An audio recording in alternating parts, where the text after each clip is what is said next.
말씀입니다. 고린도 지역은 해상교통이 편리한 곳으로 상업이 발달된 도시입니다. 또한 아가야 주 총독이 주재했던 도시이기에 경제력과 행정력을 두루 갖춘 도시로 많은 사람들이 거주하였습니다. 이에 따라 많은 사람들이 있었기 때문에 또한 많은 우상들도 있었던 도시지요. 사도 바울은 2차 전도 여행을 통하여서 1년 반 동안 머무르며 복음을 전하였고 교회 공동체는 점점 성장하였습니다. 도시 안에서는 신앙의 어려움이 특별히 없었습니다. 그런 교회 공동체로 날로 성장하고 있습니다. 하지만 고린도 교회의 신앙의 어려움은 외부로부터 나타나는 것이 아니라 내부로부터 시작됩니다.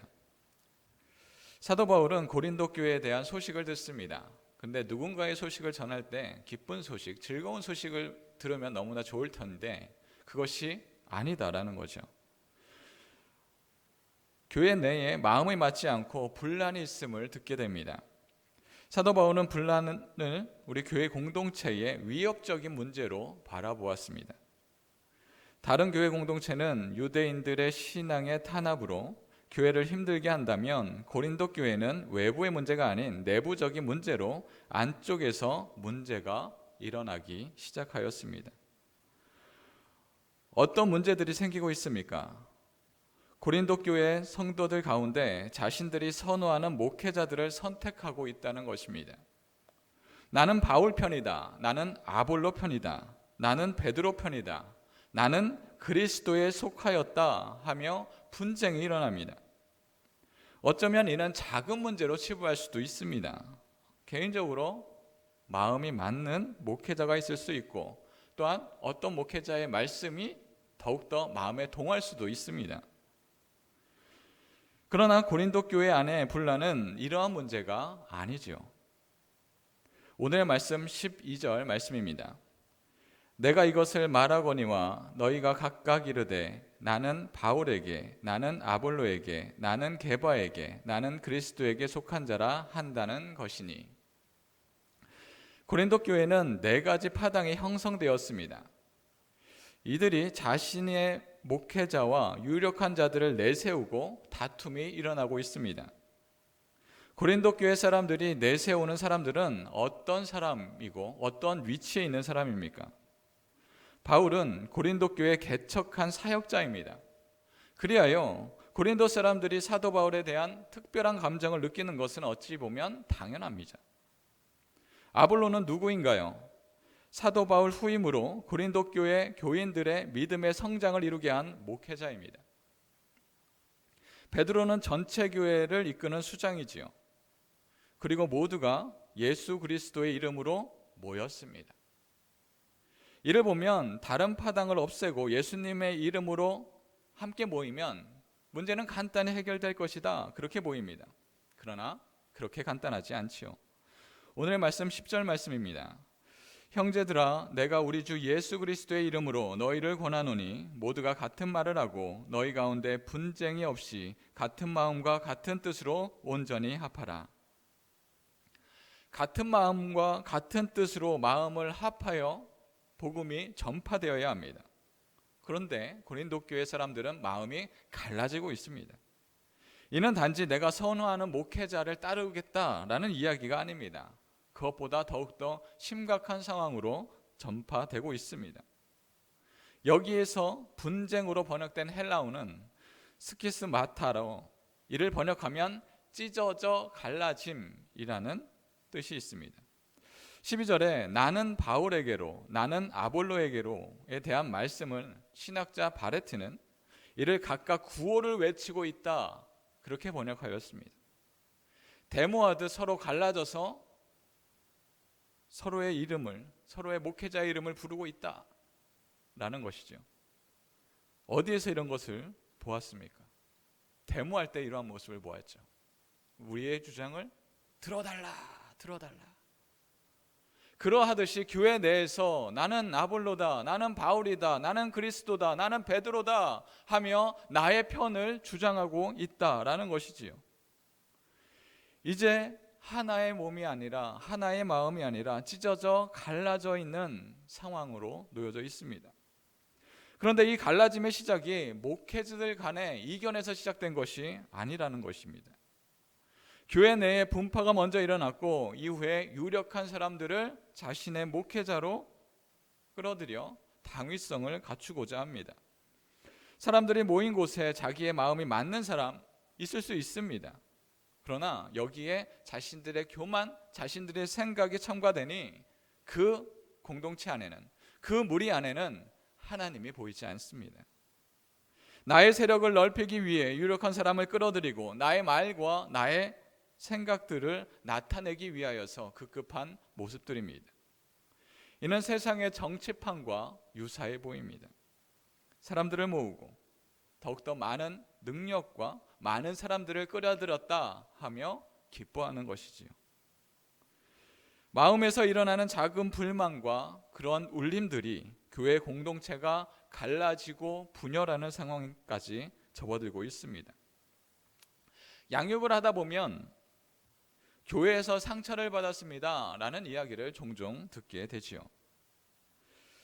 거의 대부분은 가장 상처를 많이 받았다라는 것은 교회 내에 싸움과 다툼이 일어났을 때 상처를 받았다라고 이야기합니다. 그런데 상처를 받았습니다라고 이야기하는 사람이 내가 싸웠는데 라고 이야기하는 사람은 거의 없습니다. 거의 대부분이 누군가 싸운 것을 보았는데 내가 상처받았습니다. 내가 싸운 것은 아니고 내가 잘못했다라고 이야기한 것이 아닌데 다른 사람들 간의 그 싸움 그 자체가 나에게 상처가 되었다라는 것입니다. 결국 교회 내에 분쟁이 일어나고 분란이 일어나고 싸움이 일어나고 다툼이 일어날 때 싸우는 사람은 교회를 나가는 경우는 그렇게 많지 않습니다. 교회에 계속 있죠. 그러나 그것을 바라보았던 사람, 교회 나온 지 얼마 안 된 사람, 교회에 처음 나온 사람, 새 신자, 새 가족, 또한 교회에 오래 다녔지만 교회에 깊숙이 관여하지 않은 주일에만 교회에 나왔던 사람들이 이 광경을 바라본 다음에 교회에서 아무런 이야기하지 않고 사라집니다. 그리고 다른 교회를 찾아 나서지요. 그런데 그나마 다른 교회를 찾아 나서면 그건 그래도 다행입니다. 그냥 교회를 떠나버리고 내가 다녔던 그 교회는 안 싸울 줄 알았는데 교회는 다 똑같네. 교회는 그렇게 싸움을 많이 하는구나 하며 신앙에서 아예 떠나보내기도 한다라는 것이죠. 교회는 나누어지는 공동체가 아닙니다. 하나로 합해야 하는 공동체이지요. 다시 한번 10절 말씀을 함께 봉독하겠습니다. 형제들아, 내가 우리 주 예수 그리스도의 이름으로 너희를 권하노니 모두가 같은 말을 하고 너희 가운데 분쟁이 없이 같은 마음과 같은 뜻으로 온전히 합하라. 주님 앞에 같은 마음과 같은 뜻으로 합하여야 합니다. 사도 바울은 같은 마음을 품으라 라고 권면합니다. 근데 권면하는데 좀 같이 이야기해 라고 이야기하는 것이 아니라 예수 그리스도의 이름으로 권고하고 있습니다. 이는 사도 바울의 절박함을 나타냅니다. 이는 해도 그만 안 해도 그만 좀 안 싸웠으면 좋겠다 그렇게 따라줄 수 있겠니? 라는 것이 아니라 다툼과 싸움은 예수 그리스도의 그 복음을 완전히 갈라지고 벗어나게 할 수 있는 커다란 문제임을 간절히 전달하고 있는 것입니다. 왜 그럴까요? 바로 교회의 본질을 잃어버릴 수 있는 위험이 있기 때문입니다. 장로교 헌법에 보면 교회에 대한 첫 번째, 첫 줄은 교회에 대해서 이렇게 규정하고 있습니다. 우리는 교회가 시대와 지역과 종족과 인간의 계급을 초월한 그리스도의 몸임을 믿습니다. 우리는 한 몸입니다. 어떠한 종족이라 할지라도 피부색이 다른다 할지라도 같은 교회, 같은 몸으로 하나입니다 라고 하는 것이 바로 교회입니다. 그런데 그 안에서 싸움이 일어나고 구호가 일어나고 투쟁이 일어난다면 더 이상 한 몸이라 말할 수 없습니다. 주님은 우리에게 다른 이름을 우리에게 준 적이 없습니다. 다른 이름으로 모였다고 한다면 그는 더 이상 한 몸이 아니지요. 다른 이름으로 모인 곳은 이단입니다. 그렇죠? 우리에게 예수님 외에 다른 곳으로 모일 수 없다라는 것이죠. 오늘의 말씀 14절 15절 말씀입니다. 나는 그리스보와 가이오 외에 너희 중 아무에게도 내게 세례를 베풀지 아니한 것을 감사하노니 이는 아무도 나의 이름으로 세례를 받았다 말하지 못하게 하려 함이라. 고린도 교회 교인들이 세례를 누구에게 받았는지가 중요하게 여겨지기 시작합니다. 이는 지금으로 말하면 나는 누구에게 교육받았는데, 나는 누구에게 세례를 받았는데, 그간 교회 내에 어떤 사람에게 교육을 받았는지, 함께 봉사를 했는지, 그것이 더욱더 중요해지기 시작합니다. 나는 바울에게 교육을 받았는데, 세례를 받았는데, 그렇게 이야기하는 것의 속마음은 이러지 않았을까 생각됩니다. 나는 고린도 교회 개척을 같이 한 사람이지, 나는 우리 교회의 개국공신이야. 나는 아볼로에게 교육을 받았지, 그 속마음은 아볼로는 말씀이 특별해, 다른 사람들은 제대로 모르더라. 나는 베드로에게 교육을 받았어, 그 말은 너희들의 신앙보다 나의 신앙이 더욱더 우선시된다. 베드로는 수제자니까. 무슨 소리야? 나는 그리스도에 속한 사람이야. 모두 예수 그리스도의 이름으로 모였으니 다른 이야기는 하지 마. 예수님의 이름으로 모여야지. 어디에서 명함을 내밀고 있어? 라는 속뜻이 아니었을까요? 정확히 고린도 사람들이 어떤 마음으로 그들 앞에 분쟁이 일어나는지 우리는 정확히 알 수 없습니다. 그러나 이 말과 말의 행간을 보면 하나님의 영광을 드러내기보다 지난날에 자신이 어떻게 신앙생활을 했고 봉사를 했는지를 드러내기가 더욱더 급해 보입니다. 내가 얼마나 오랜 시간 교회에서 열심히 일했는데 하는 신앙의 교만이 찾아와 그들의 마음속에 곰팡이가 피고 하나님께 드려야 할 찬양과 예배가 분쟁으로 썩어져 버려질 것으로 만들어져 버리고 있습니다. 우리의 믿음이 어디에서 왔습니까? 나의 찬양이 누구에게 드릴 것입니까? 하나님께 드릴 것이라면 나의 생각과 다르다 하여 정죄하거나 나와 척지어서는 아니 될 것입니다. 하나님은 니느웨 사람들의 죄로 인하여서 그들을 심판하실 것이다 라는 그 말씀을 요나 선지자에게 나타냅니다. 그리고 보냅니다. 그러나 요나 선지자는 하나님의 말씀을 듣고 니느웨가 아닌 정반대의 편으로 돌아서 나아갑니다. 그 이유는 하나입니다. 니느웨 사람들이 혹시나 회개할까 하는 걱정이지요. 하나님은 긍휼의 하나님이시고 사랑의 하나님이시니 그들이 회개한다면 그들을 용서해 줄 것이 뻔해 보입니다. 그리하여 요나는 하나님이 말씀하신 곳에 가지 않고 바다 쪽으로 갑니다. 하나님은 그런 요나를 다시금 니느웨로 보내십니다. 요나는 불순종을 회개하고 니느웨로 갑니다. 사흘길을 3일 동안 그 심판을 외쳐야 하는데 하루만 외칩니다. 40일 후에 하나님께서 너희들을 심판하실 것이다. 그리고 밖에 나가서 지켜봅니다. 어떻게 될지. 그러자 니느웨 사람들은 하나님을 믿고 금식을 선포하고 굵은 베옷을 입고 슬퍼합니다. 자신의 죄를 자복합니다. 그런데 회개를 하는데 좀 특별하게 회개를 합니다.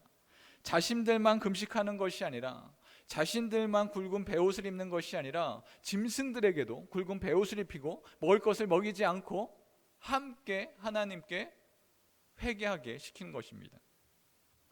이를 보면 한편으로는 니느웨 사람들의 간절함이 드러나는 대목이네 라고 여기지만 다른 한편으로는 니느웨 사람들이 하나님에 대한 지식이 참 없구나 라는 것이지요.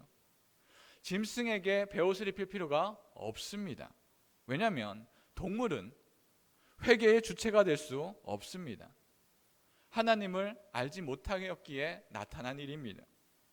그럼에도 하나님은 니느웨 사람들을 용서해 줍니다.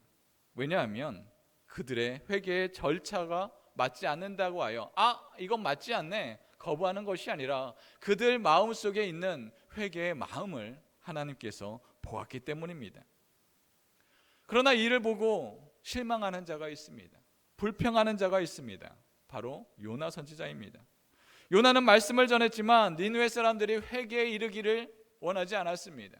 멸망하기를 바랬습니다. 요나 4장 3절 말씀입니다.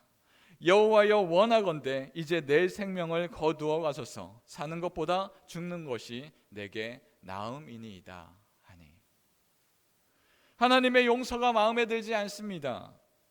우리의 생각이 하나님의 사역보다 앞서 나갈 때가 있습니다. 하나님, 이건 이런 식으로 시작하면, 이런 식으로 계획하면 안 됩니다. 이런 방식으로 가야 더 빠른 길이지요 하며 앞서 나가는 사람들을 많이 보게 됩니다. 그러나 그렇게 나아갈 때 우리는 불만과 불평과 때로는 화가 나곤 합니다. 바로 요나 선지자처럼 말이죠. 요나는 박넝쿨을 사랑하였습니다. 햇빛을 잠시 가려주었기 때문입니다. 그러나 그것이 죽게 되니 더욱더 불평과 불만입니다. 나는 작은 것 하나 박넝쿨도 사랑하지만 저 사람들은 사랑할 수 없습니다. 나를 괴롭혔기 때문입니다. 혹여 우리도 이러한 마음을 갖고 있지는 않습니까? 요나처럼 내가 원하는 계획, 내가 원하는 사역, 내가 원하는 길로 나아가야 하지만 그것이 정답이다 여기고 있지는 않습니까? 고린도 교회 사람들은 교회 내에 파당이 형성되어 하나님의 뜻을 묻지 않고 나의 사람, 나의 생각, 나와 함께하는 사람들을 먼저 이루어져 나가기를 원하였습니다. 하나님의 뜻이 아닌 자신의 판단이 먼저 나간 것입니다. 우리가 따라야 할 것은 한 가지밖에 없습니다. 바로 예수 그리스도입니다. 우리가 다른 것을 따르며 나아갈 때 우리는 한 몸으로 이룰 수 없습니다. 오늘의 말씀 13절 말씀입니다. 그리스도께서 어찌 나누었느냐? 바울이 너희를 위하여 십자가에 못 박혔으며 바울의 이름으로 너희가 세례를 받았느냐? 우리의 중심은 오직 예수 그리스도의 십자가여야 합니다. 그리스도의 십자가를 통하여 우리가 하나님의 자녀가 되었기 때문입니다. 우리가 제일 처음 모인 이유가 바로 예수 그리스도입니다. 그렇다면 우리가 구별해야 되는 그 한 가지는 바로 예수 그리스도의 십자가여야 합니다.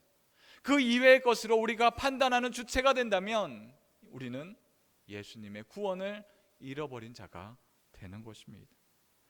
각자의 기준으로 나는 교회에서 봉사를 오래 했음에, 나는 교회에서 오래 신앙생활을 하였음에 신앙의 연수를 나타낸다면 그렇지 않은 사람은 다 교회 안에 있어서는 안 되는 자가 되어버립니다. 교회가 모이는 이유는 한 가지입니다. 예수 그리스도의 십자가입니다. 사랑하는 성도 여러분, 우리가 하나님의 마음으로 함께하는 것은 예수님 때문입니다. 주님께서 우리를 구원하시기에 우리는 죄에 속하지 아니하였고 하나님의 속한 자가 되었습니다. 우리가 표현해야 하는 것은 나의 이름, 나의 영광, 나의 계획, 나의 사역이 아니라 주님께서 나를 어떻게 구원해 주셨는지에 대한 고백입니다.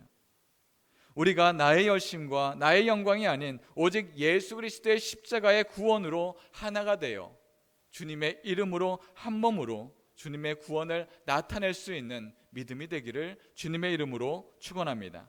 다 같이 기도드리겠습니다. 사랑의 하나님 감사합니다. 우리는